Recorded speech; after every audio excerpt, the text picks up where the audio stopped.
Hello everyone, and welcome to this AsiaEdit Author Success webinar. I'm Trevor Lane, an education consultant at AsiaEdit.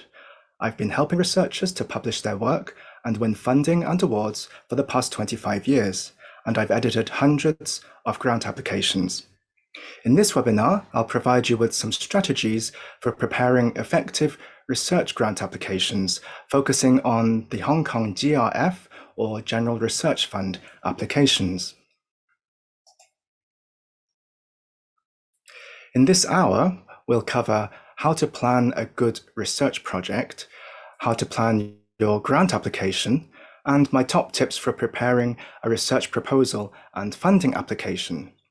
The final 10 to 15 minutes will be reserved for a question and answer Q&A session, and I'll be more than happy to answer your questions about writing grant applications. First, a quick word about Zoom features. To make the webinar interactive, I'll be asking you to use the raise hand button and to type in the chat box. But to ask a question for the Q&A session at the end, please type in the question box, not the chat box, at any time or during the Q&A session itself. So first, we'll turn to planning your research project. So you need to plan a good project before you write your grant proposal.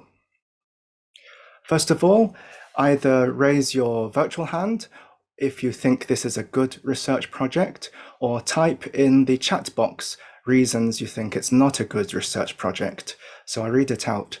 Dear sir, we want about $1,000 for the project, a study of whether a new vaccine does not affect global prevalence of patients with disease. Thank you.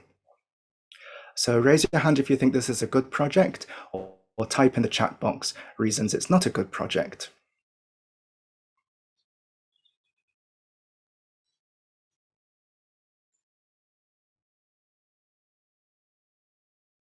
So there's a few raised hands indicating it's an okay project.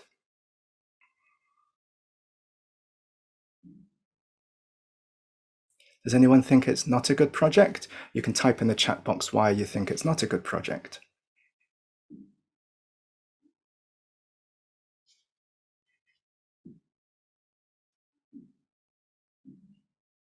So please type in the chat, not the question.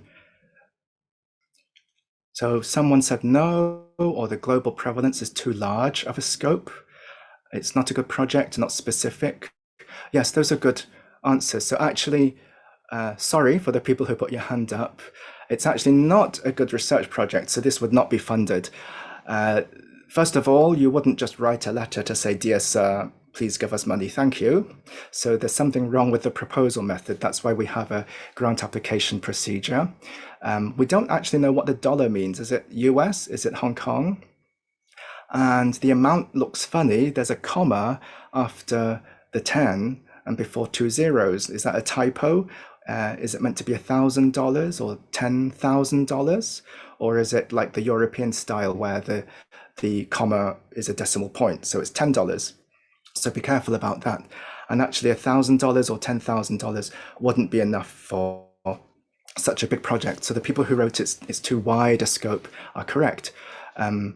Global prevalence of a vaccine is going to be a very big project. And actually we're not told, is it COVID? Is it another disease? What disease is the vaccine protecting people against? And if you look at how the question is proposed, you're asking whether a vaccine doesn't work. That's the null hypothesis. That's not normally how you pose a research question. And again, you're not telling us who is going to do the project, how much you need, the ethics involved. So many things wrong, which we'll talk about in this webinar. So actually, when you're planning a project, plan it nice and early, and don't just think of a question. You need to have smarter objectives and finer objectives. Some of you might know this as SMART objectives or SMART goals. So SMART plus 2 more letters at the end. We'll see what those mean. So of course, we want a specific or sound project, which is clear and defined and focused, and a high quality plan. There have to be measurable There have to be measurable endpoints that you can measure and quantify and track the progress of the research project. It's got to be achievable, not like the example before, just the global prevalence of any disease. So it's got to be doable with time and resources. It's got to be relevant. Sometimes it's realistic or results oriented for the R, which means that you need a real world use or application. And of course, the research has to be valid.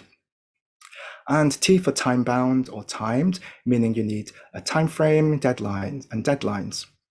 E is for ethical, whether your experiments or studies deal with animals, humans, or the environment. And R is recorded, reviewed, and revised. So you do need to write a protocol and then get your colleagues to check it and revise it to see if it is feasible and realistic. So SMART would just be SMART, but these days we've added E and R for smarter objectives. FINA stands for feasible, interesting, novel, ethical, and relevant. So a similar idea.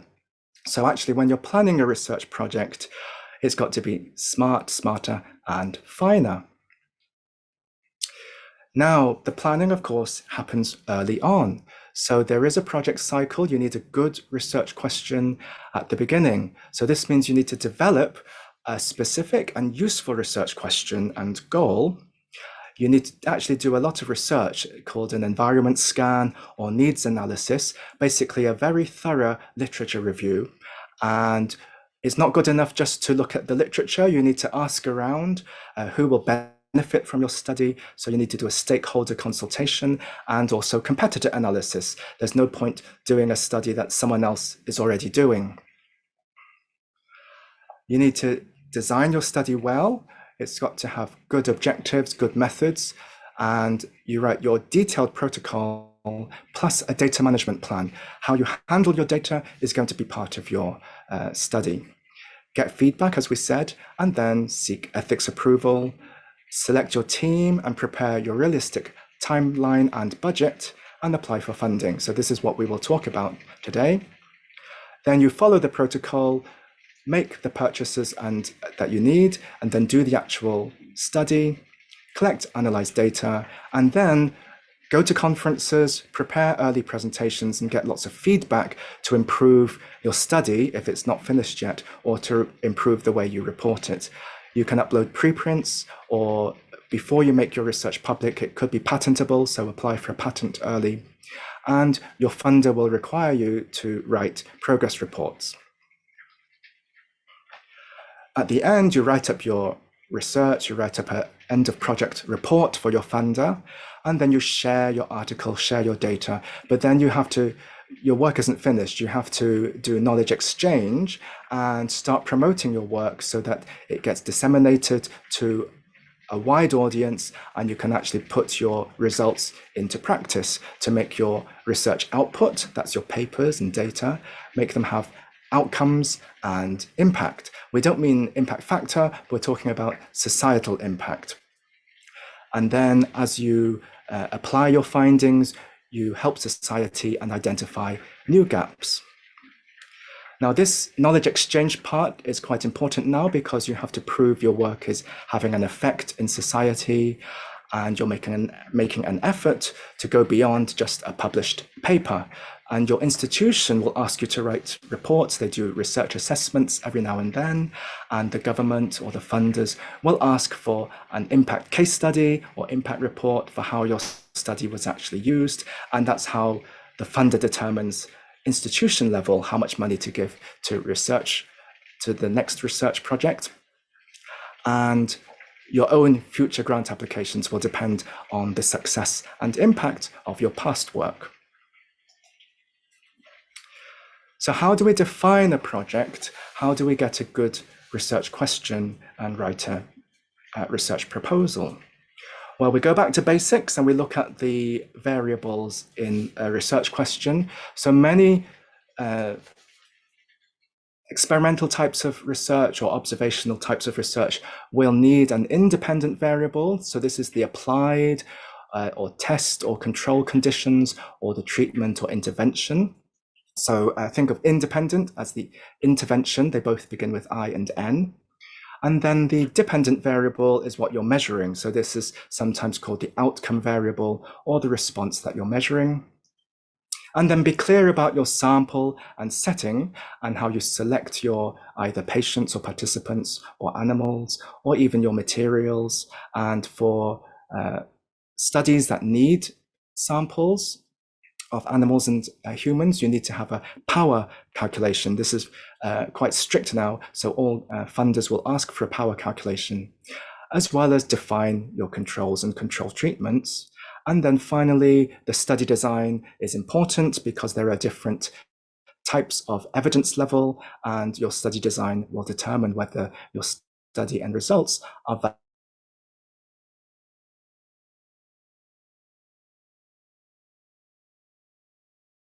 between the independent and dependent variables. You'll use statistical tests that you nominate beforehand as part of your data management plan. So you can't do the statistics afterwards just to find significant results. You have to plan it beforehand in a statistical analysis plan. Now, in the first slide, we saw that the person had written, we need money to show that something doesn't work. So actually that's the null hypothesis, and it's a very odd way to put the research question. But when we're testing statistically, you convert whatever your research question is and hypothesis into the null. So that's when you do say, oh, we're testing that A and B don't have an effect. That's why you use statistical tests. But in your research proposal, you wouldn't put no effect as your actual research question. So you'll actually have a research hypothesis. You actually predict a direction of how you think the results will go, and you base this on past theory and past studies. In the statistical test, this will be called the alternative hypothesis, and it can be one-tailed or two-tailed. So ask a statistician to help you. And remember, I said you need a power calculation to calculate the number of samples, and there is a useful online power calculator at the link here, and we'll send you some notes with this link so you can work out the sample number needed for the percentage power, statistical power of your study. Another thing to think of is the type of study. We said they have different evidence levels. So decide early on what type of study you will do, because this will determine the type of data you collect and how you present your work in your proposal. There's qualitative, which is subjective or text, not to do with numbers. There's quantitative, which is numerical data. And then you can do a mixture called mixed methods. For hypothesis testing studies using statistics, those are explanatory studies. But you might be doing an exploratory, and it could be exploratory qualitative, and that's hypothesis generating. So you won't have a hypothesis to test at the beginning. In silico means computer theoretical modeling studies. In vitro is in the lab, and in vivo is in animals or humans. For different types of study, there will be different expectations for the procedure followed. So you could do a theoretical study, which leads to basic fundamental research, and then translational, and then applied research. So you could be doing part or all of that pathway. If you're preparing something, whether it's a chemical or sample or a method, you'd prepare, then isolate something, purify it, then characterize it. Or you would study a whole group and describe the characteristics of the whole group before splitting up the groups into subgroups, and then having a final model that you'll refine. Or for qualitative surveys, you'd interview people, transcribe and translate the results, and then code and analyze the themes and the text, and then come up with a model at the end. So depending on the type of study, there will be an accepted flow of what researchers, what funders will be looking for. For medical diagnostic tests, usually we look at the true positive, true negative, and then false positive, false negative. And then for clinical studies, there's a evidence pyramid, with the bottom being the lowest level of evidence as case series and case reports, and then going up in evidence quality, there's cross-sectional studies, case control studies, cohort studies, RCTs or randomized controlled trials, and then systematic reviews where you pull the data. And you could do a meta-analysis to get an overall answer. The bottom ones before the RCT are observational, and the top ones are experimental, which is why it gives stronger evidence. And below systematic review is known as primary research, and then systematic reviews are secondary research. For clinical testing, which is why the first slide was very odd because it just said we want to test a vaccine. Of course, now with COVID-19 and the vaccines around the world, there is a fixed regulatory pathway that you need to follow from preclinical animal studies all the way through from phase 0 or metabolism studies, phase 1 trial, safety studies, phase 2 for small-scale efficacy, phase 3 large-scale efficacy, and then after agency approval, phase 4 post-marketing surveillance. When you formulate your research question, it's best to use the variables that we've spoken about, but depending on the study type, there will be different ways to frame your research questions. So for clinical studies, there's something called PICO, standing for Population, Intervention, Comparison, and Outcome, or PIRD, Population Index Test, Reference Test, and Diagnosis, that's for diagnostic tests, or COCOPOP for Condition, Context, and Population. For qualitative studies, there's another PICO, Population and Interest and Context, PEO, Population Exposure and Outcome, SPIDER for Sample, Phenomenon, Design, Evaluation, Research Type, and SPICE for Setting, Perspective, Intervention, Comparison, and Evaluation. And for policy and economics papers, there's ECLIPSE for Expectation, Client Group, Location, Impact, Professionals, and Service. And for other types of study, there's generally just PCC, Population, Concept, and Context. So make sure those variables are inside your research question somewhere. And there are reporting guidelines on the Equator Network website, equator-network.org, but they are quite useful for planning your work too. So download the appropriate checklist or guideline for the study type you're doing, and then you'll see what variables and what items you should include when you're planning your work. In your project plan, make sure you do define a focused specific project. It has to be well-grounded and convincing and based on past research so that you have a confident research question or hypothesis that the funder will believe in. Look at the funder's past projects and past topics to see what they funded in the past.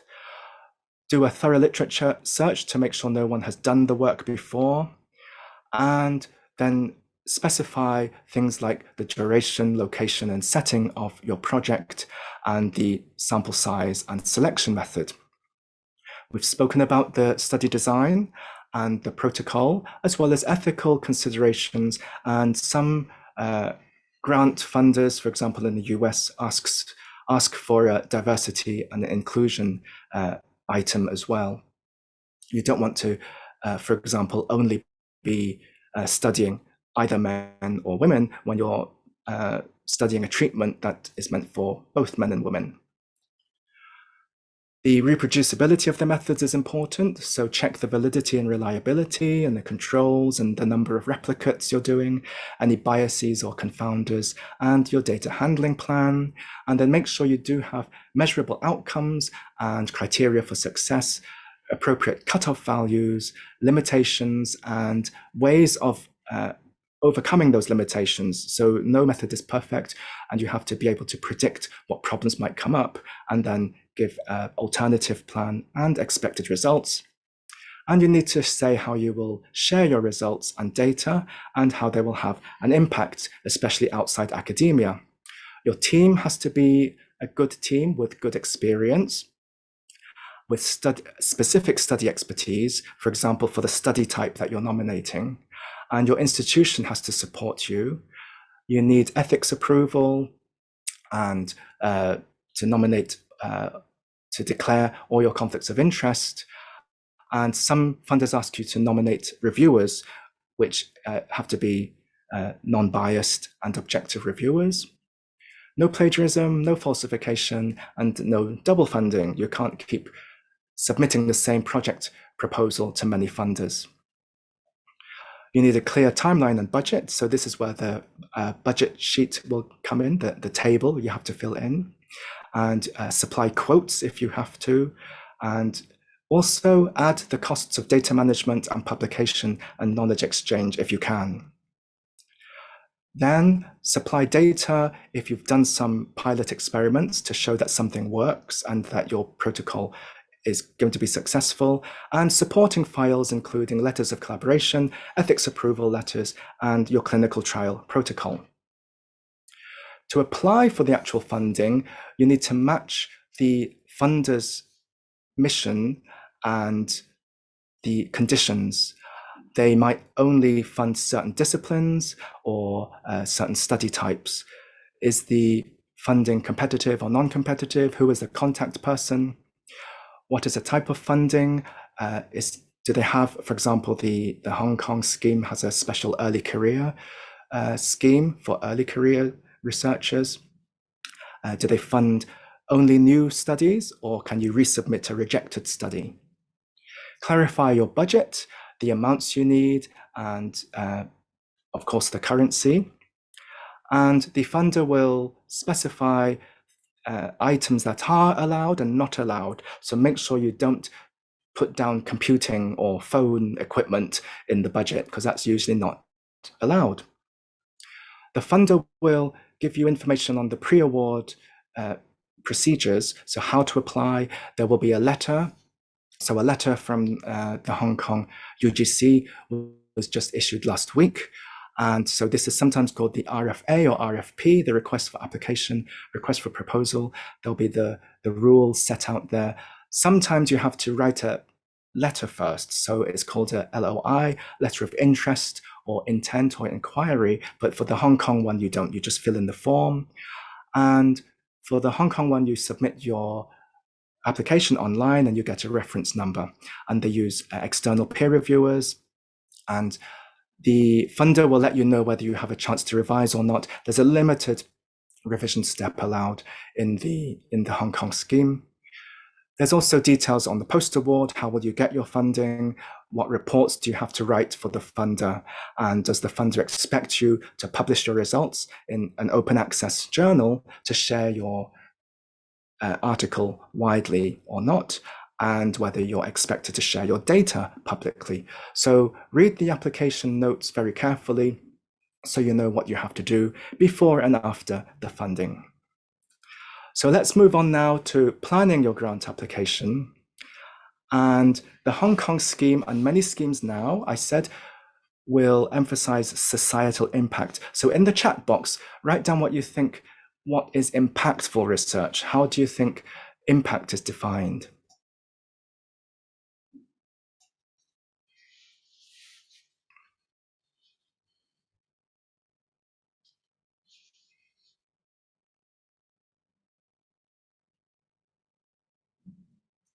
So we want useful research, useful for the public. The Hong Kong UGC, University Grants Committee, defines impact. Yes, impact on society or the general public. So the Hong Kong definition, which is based on the UK definition, is demonstrable contributions, beneficial effects, valuable changes or advantages that research qualitatively brings to the economy, society, culture, public policy and services, health, environment, or quality of life, whether locally, regionally, or internationally, that are beyond academia. So we want beyond the publication, beyond the journal, for the real world. Yes, impactful research gives a solution to a useful question. So the size of the impact is also going to be important. So this is potential impact because you haven't done your study yet. You have to promise or forecast the size, which could be short, medium, or long term, or reach for the extent or breadth of the people you help, or significance, the degree to which the impact will enable, enrich, influence, inform, or change, so something positive, on products, services, performance, practices, policies, or understanding of commerce, industry, or other organizations, governments, communities, or individuals. So those are the Hong Kong RGC definitions, Research Grants Council. So think about when you're planning your research and writing your proposal that you already think about who you will be targeting, who will benefit. So you see those two definitions for the impact and then the size of impact are quite complicated. They embody many variables. So I've summarized them here for you. So think about which one will be appropriate to you, and then you can target them. It can be more than one, and it's better if it's more than one. So is it for a better product, a better service as your end goal, practice, policy, system, behavior, or skills? So there's an impact type. Then is it going to be for the economy, law, culture, health, education, media, environment? So an impact area. And then there's a level of people, so general public, government, non-profits, or business, that's the beneficiary sector. And then the reach, is it for practitioners or leaders or providers or administrators or whole communities or whole populations? And then the size of the effect, is it a small or large effect, short, medium, or long term? Is it very focused or very broad? So that's the extent of the impact. And then it can be a local level or international level, so a different scale. So there's many variables involved in impact. So think about which one applies to your work. Now, for actual grant applications, you need to match certain things for the funder to believe that you're the right team. So the proposal has to be good, the team has to be good, the institution has to be good and support you, and then the funder has to match, the funder mission has to match your mission. So your project, first of all, has to match the expertise of the team. And it's, of course, better if your team has done some pilot experiments or pilot studies to show that some part of your proposal already will work. The PIs, or principal investigators, and the co-investigators have to have good credentials and track record and have a good cost-effective plan to show that you'll complete the project and achieve impact. The project has to make sense with your actual institution's goals, because each institution will have strategic research objectives. So it's important you're in tune with them, because the funder will know what each institution is aiming for areas of excellence. And then the institution has to support you and have the right facilities to be able to make sure your research is done. And then these all have to align with the funder's goals. So the project and institution have to confidently fit the funder's local and international impact goals. And there's, of course, the 17 SDGs, or Sustainable Development Goals, which are now going to be a feature of many project goals and impact predictions. Now, specifically for the Hong Kong UGC GRF, so this is the University Grants Committee General Research Fund. It's an annual fund allocated by competition, and the call letter, or the request for proposals, just came out a few days ago. So don't use last year's procedures. The guidelines have changed, the forms have changed. So the application period is usually late August to early November. And for the coming 2022-23 round, the call letter came out on the 26th of August, and the deadline is the 5th of November. And the awards will be awarded next June. And again, you apply online only for full-time staff in UGC universities, professor to assistant lecturer grade, and you have to be 80% full-time in one of those universities. The ECS, or Early Career Scheme, is specifically for people who have started a substantiated contract in their first 3 years. So for early career researchers, early assistant associate professors, you don't compete with the seasoned professionals, you compete amongst yourselves in the ECS scheme. So it's a slightly different form, very similar though, different form, different guidelines. So make sure if you're applying for the ECS, you use the correct form. The minimum and maximum are stated in the call letter. The projects are normally up to 3 years, but you can argue if you need up to 5 years, and you can make slight revisions to your supporting documents by mid-April, and you might need to hand in hard copies of your forms next May. So here's the aim of the GRF, is to supplement universities' own research support to researchers who have achieved or have the potential to achieve excellence.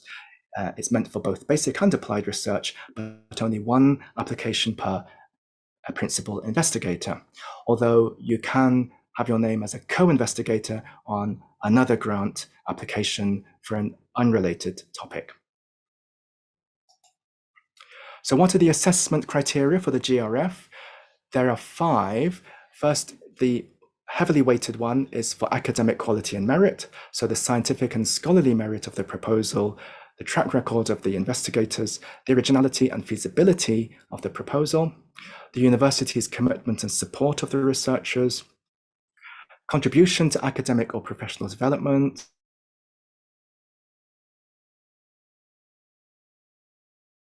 funding. So if it's likely to be partly funded somewhere else, then you'll get less money from GRF. There used to be a 6th criterion for relevance to Hong Kong, but that's been taken out. So the stress now is on international impact. Now, there are 6 parts of the application. So go to the website and download the forms. The summary section will have the PI, principal investigator name, affiliation, and number of hours per week, the project title and duration, and the amount requested. And now this is different from last year. The text box for whether you have already submitted the application and it got rejected, you have to fill this in right up on the front page and fill in the text box for how you improved the proposal this year. So this is very important, and of course highlight the improvements that to show that your work is worth supporting.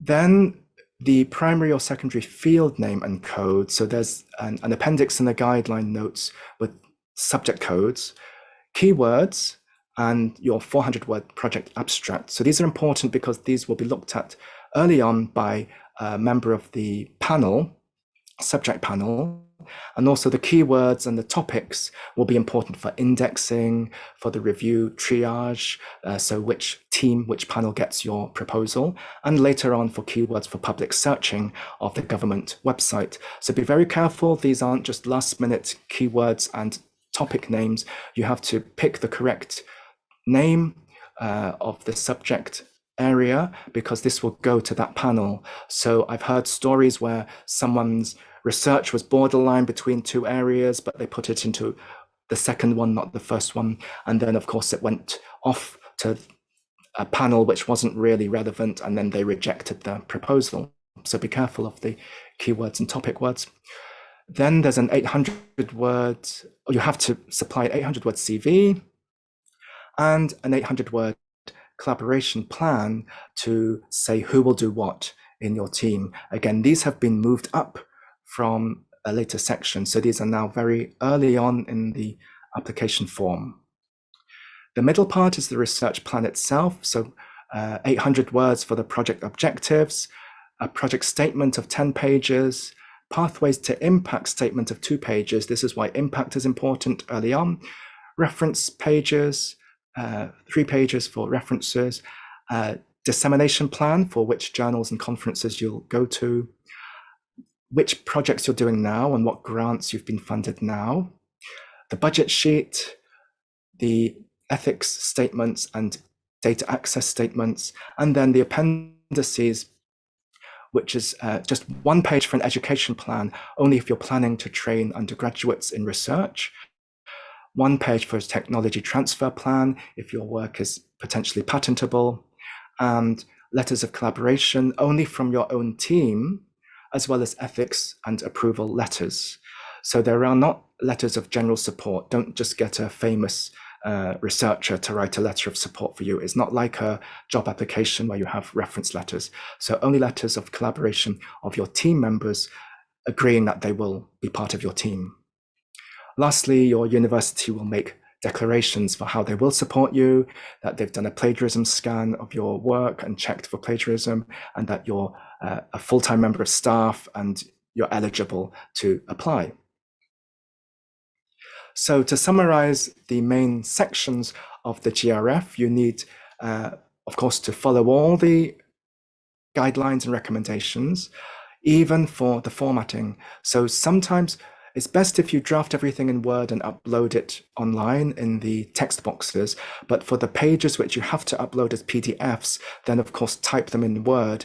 If you look at the format of the actual form and the guidelines, it's very plain. It's like a school essay. So stick to the formatting. Don't do any fancy formatting or squeeze the letters, the fonts into one page to get more words. It has to be Times New Roman, 12 point, very boring, 2.5 centimeters margin, so about an inch all the way around, top, bottom, left and right, single line spacing. So they're very strict on this. So if you do upload any PDF pages, keep it to a very plain format of that font and size.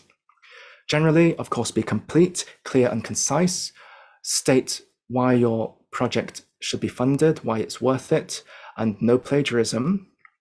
For the 400-word abstract, it's got to be a lay abstract for the non-specialist. Remember, it goes in the front page or the front section where a non-specialist panel member will read it and then decide whether it's fundable or not, and then triage it to go to the right panel. And then that abstract also will be uploaded publicly to a public website. And if it's in English, later on, you'll be asked to supply a Chinese version. So again, it's for the public, so it's got to be general lay language. The objective list has to be 800 words in bullets, but also include the rationale, the main issues and problems and solutions, and the possible outcomes. So it's not just 3 bullet points of objectives, it's actually quite detailed. And then the project plan is 10 pages. It used to be called Background, Research Plan and Methodology, and it used to be 8 pages, including the Gantt chart. So they've increased it to 10 pages, but it really isn't an increase because there are 2 possible pages of illustrations. So it's still the same. It's 7 pages of text, 1 page as the timetable Gantt chart, and 2 pages of illustrations. So if you don't add illustrations of preliminary results, it doesn't mean you get 9 pages of text. Keep it to 7 pages of text. So you need to discuss related work and their deficiencies and problems, and then the research question you will answer, justify your approach, including a power calculation if you're needing a group of animals or humans, then the Gantt chart, and then illustrations. Extra files you're allowed are 3 pages of references. For clinical trial protocols, you can add this as a PDF, as an addendum, and there's an 800-word collaboration plan to say who will do what. And again, that will go as the first section, but no other extra documents are allowed. The impact statement, Pathways to Impact, has to nominate the target beneficiaries who will benefit, the non-academic benefit they will receive, and then what you will do during and after the project to promote your work early to make sure it has maximum impact. So you have to nominate some extra activities that you will be doing. Then the budget will be itemized for the amount, so make sure everything adds up. You supply quotations, you don't go beyond the allowed limits, and you only submit what you're allowed to, so no general computing or telephone accessories. And itemize everything and supply quotes if you have to, and nominate what other funding you will receive. So this is an example of a Gantt chart. You can do it in Excel, you can do it in Word or a drawing application. So it basically is blocks of color over a calendar for when you will do what. You can nominate who in your team will be doing each step. And an idea here is give as much detail as you can to fit it into one page. So include the experiment names, the facilities, if you're doing a study in different centers, who will be supplying the machinery for which step. And a good idea here is to frame everything as a positive achievement rather than just say experiment 1, experiment 2. So say what you would have achieved by the end of the experiment in the first column. Now, you will need ethics clearance for human, animal, environmental studies, etc. So comply with relevant international and local laws, health and safety guidelines, and ethical standards. For clinical trials, you have to pre-register your trial online in a public database, and systematic reviews that deal with humans or social studies, again, it's best to register them online early.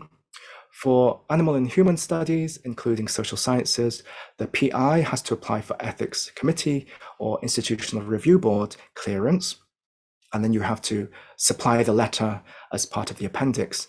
Now, it's possible that the review board will waive the need for example, patient consent or for ethical approval, but you need the review board to waive it. And if you're still seeking approval, you can say this in the letter.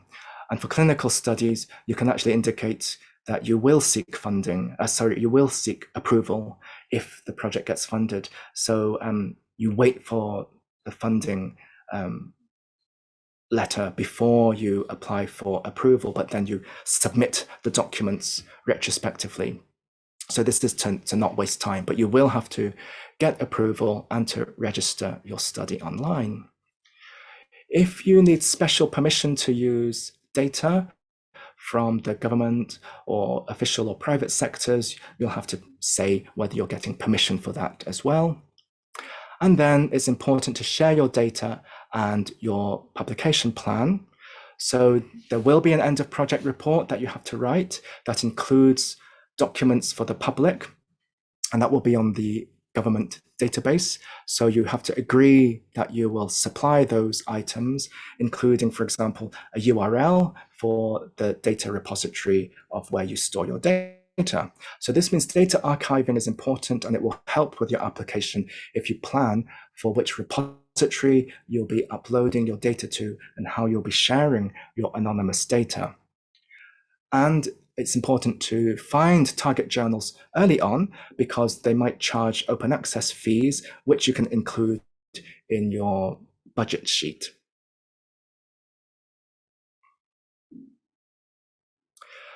Now, the application will be vetted by a panel member who finds 2 external peer reviewers, and then at the beginning of next year, the bigger panel will form a meeting to look at each grant proposal and then decide the amounts.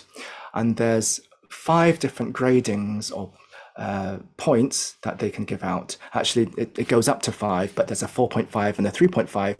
So these will determine whether your project will be funded and actually the amount, so the proportion. So you might not get the full funding if it's not the 5-point level. You might only get partial funding. So looking at number 5, it says internationally excellent, full and strong evidence, highest priority. So again, look for excellent studies, excellent design, and international impact. And then it goes downwards to number 1, not recommended. So look at the scoring system and try to match the scoring system. Send your proposal to colleagues to have a kind of peer review step to see what they would think of it. Okay, so let's go to the last part on tips for preparing your proposal. Now, for writing papers, we're used to IMRAD, Introduction, Methods, Results, and Discussion. So put your virtual hand up if you think that IMRAD is the correct way for grant proposals, or type in the chat box if you think there should be a different way to structure the proposal.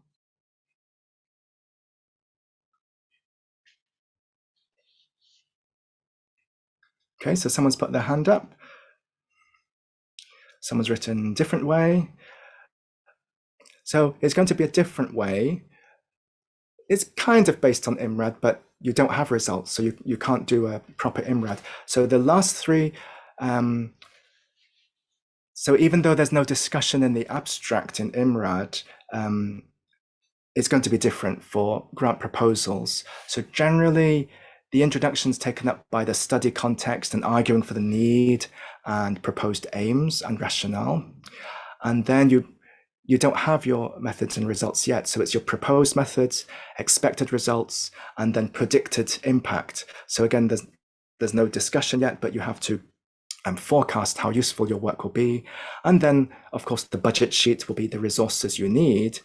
And then in the abstract, remember the 400-word abstract, you don't write anything to do with the budget. So it's only the top sections in the abstract. So get some advice. If you find any gaps in your rationale or in your resources, that's when you might have to invite collaborators to fill in some expertise that you don't have for a specific study design step. So do that at the early stage, and always be looking for, it's not just IMRAD, but it's whether your team is competent, your plan is realistic, and your budget is cost effective. So it's slightly different angles for your proposal. Now the structure follows this pattern. If you've ever been to Japan and you try the onsen, the hot springs, then you will really like spas. So spas are A+.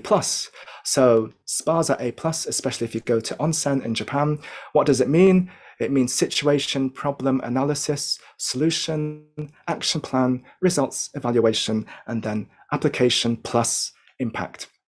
So of course, this means you need to analyze the situation and what the problems are, what are the possible solutions and reasons, and then you propose your specific solution, question or hypothesis, and then your goal, and your aims, objectives, strategies, your budget plan, your expected results, the potential academic value, and then the potential non-academic value. So this goes from general to specific, your actual study, and then general again for the worldwide impact of your study. Or for program logic, it goes from problem to inputs, outputs, outcomes, and impacts. So the funder will be looking for those specific logical steps.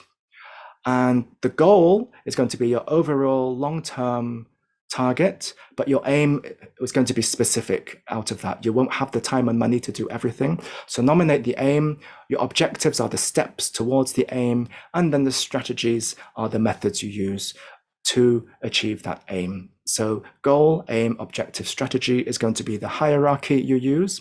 So let's go through the main sections. The objective statement, project objectives.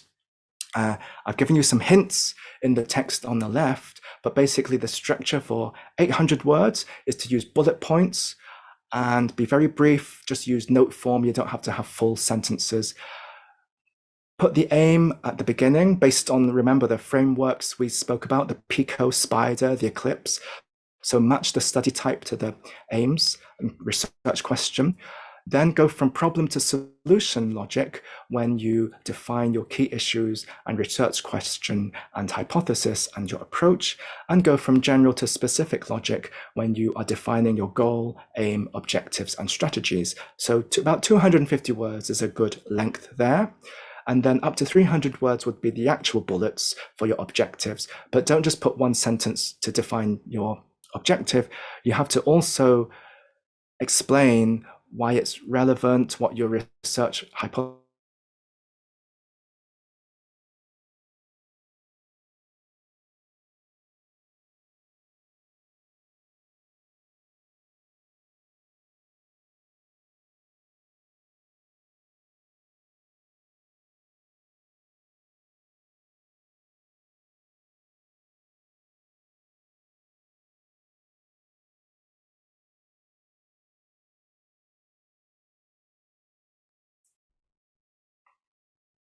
Okay, so we begin again. So for the project statement, this is going to be 10 pages. And remember, it's only really 7 pages of text. So it's good that if you've already done your project objectives as notes, then elaborate them here and repeat them again. It's okay to repeat and explain. So use problem, analysis, solution, and evaluation logic to spell out your context and research questions. You'll have to repeat a little bit your objective definitions. So objective 1, 2, and 3.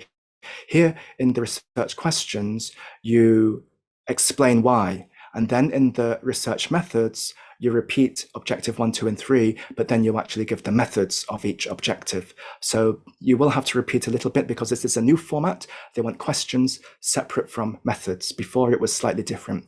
And note that you have to justify your techniques as well in the number 3 research methods section, because whatever you ask for money in the budget sheet, it has to tie in with what is in the research methods. Note that items 4 and 5, the Gantt chart and the illustrations, are part of the 10-page total. So include your previous work and previous work done by others, previous work done by us. So some people I've seen will actually have a section, previous work done by others, previous work done by us. So that's a good idea to have to structure section 1. And throughout all those sections from 1 to 3, you do have to explain why your new research is needed or why a continuation project is needed. The pathways to impact statement is to do with impact for who will benefit, how they will benefit, and what you will do. So think of this as 2 steps for knowledge translation or mobilization. The first step is just awareness or engagement, which is one way.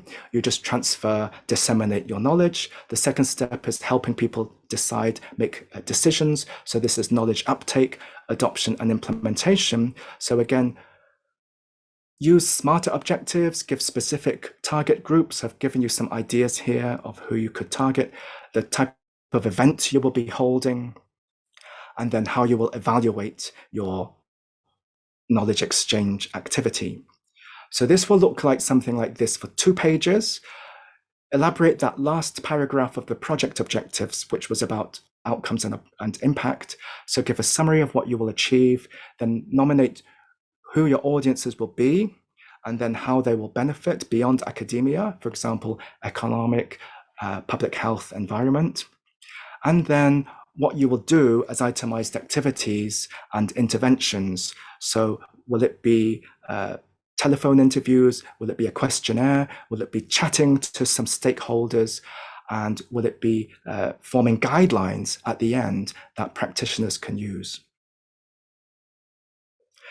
Then it's a good idea to do your abstract last, because this will summarize bits from the project objectives and the project statement.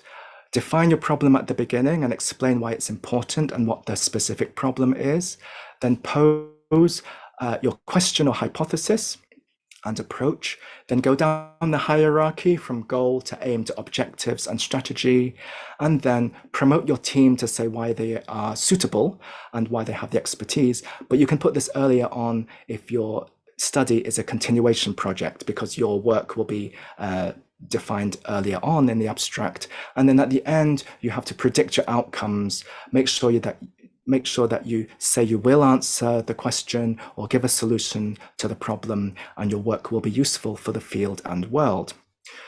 And then there will be a webinar on the 6th of October with more on this. This is just to show you the importance of actually how you write and edit your work. So the messaging is important.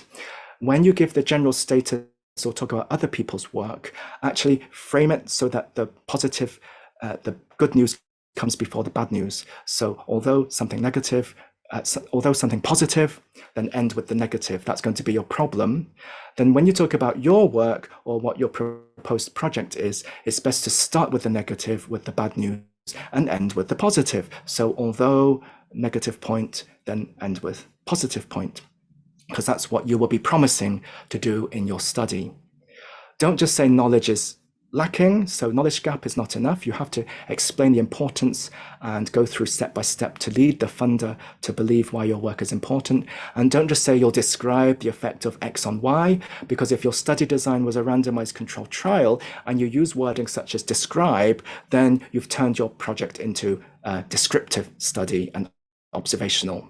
So we'll talk about more on that on the 6th of October for the writing part of the proposal. Finally, some tips from the funder. Make sure your budget makes sense. Make sure that you do have a good pathways to impact statement. Make sure if you use mixed methods that you explain why you need mixed methods. explain what your impact is in the longer term. Universities should be checking each application. Include a detailed project plan for clinical trials in the addendum, and make sure you stick to the page limit and don't include external links for other information that is necessary for your project. And then there are links here for past amounts and institutions funded and past projects funded. There's a search database you can use. So we have some time left now for questions. So please type them in the question box and I'll do my best to answer your questions. And as I said, there will be a more specific webinar on the 6th of October to help you actually write and edit your grant proposal. So someone's asked, can we propose a research project without a research question? Some scientific discoveries are obtained are attained accidentally. To answer this question, no, you really do need a research question. If there's no research question, then your proposal would be rejected. So hypothesis generating studies will have a research question. Hypothesis testing studies will have a research question plus a hypothesis to test. So that you can't just say, give us some money and then we'll let you know the results later. So this is just how it works. You need to have a research question. Someone's asked, are the criteria applicable in Europe? Generally they are, but you will have to go to the specific website of the Research Council. But what I've said so far is the international format. There will always need the proposal plan, impact statement. Sometimes it's included as not as a separate document, but part of the main proposal. You need the budget sheet, Gantt chart, and you need to predict the usefulness of your work and CVs. So this is international, the basic sections. In the 10-page proposal, do we write in point form or essay form? For the 10 pages, you write in complete sentences and paragraphs. So including the abstract too. So only the objective bullet point list can use bullet points or note form or incomplete sentences. Everything else is in prose, is in continuous sentences. That's why the structuring is very important.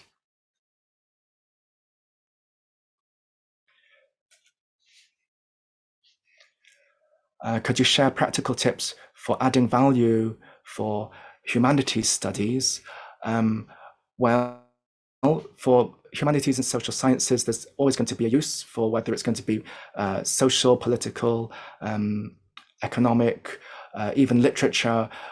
You frame your question in a problem solution format, so it sounds like you will be answering something very important.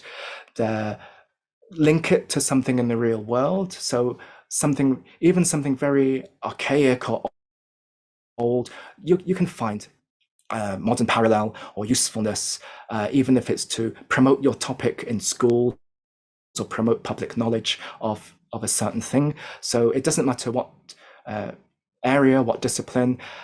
You'll struggle a little bit more for completely theoretical or basic studies because it cannot be directly applied yet, but those impact statements will be focused more on dissemination and public engagement rather than final application.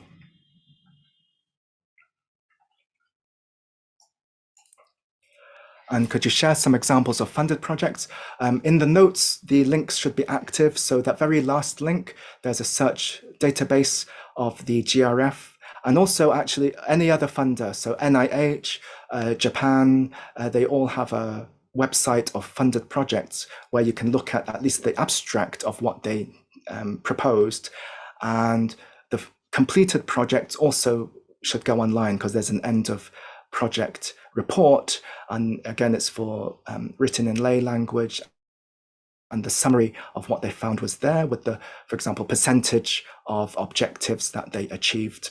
So you can search online for based on topic or even institution for what was funded in the past.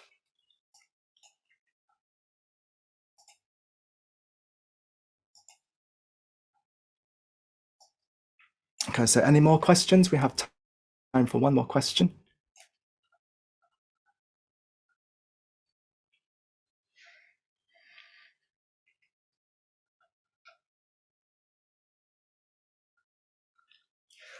So one more question I can answer is the difference between ECS, the Early Career Scheme, and the GRF. So don't use the wrong form.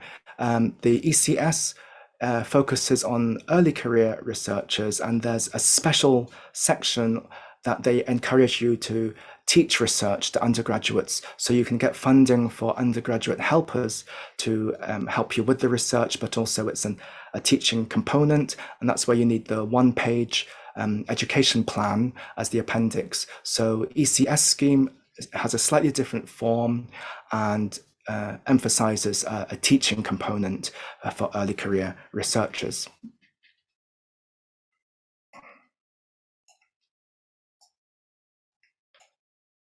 So thank you for your questions. And on the 6th of October, we will have another webinar for the nitty-gritty, the fine details of how to write each of the sections of a grant proposal. So our hour has come to an end now, and I'd like to thank you for taking your time to join this webinar, and the recording will be made available in due course, and you can find other webinars and free educational resources at the AsiaEdit.com website. I hope you found this webinar useful, and until next time, 6th of October, I wish you success, goodbye, and stay safe.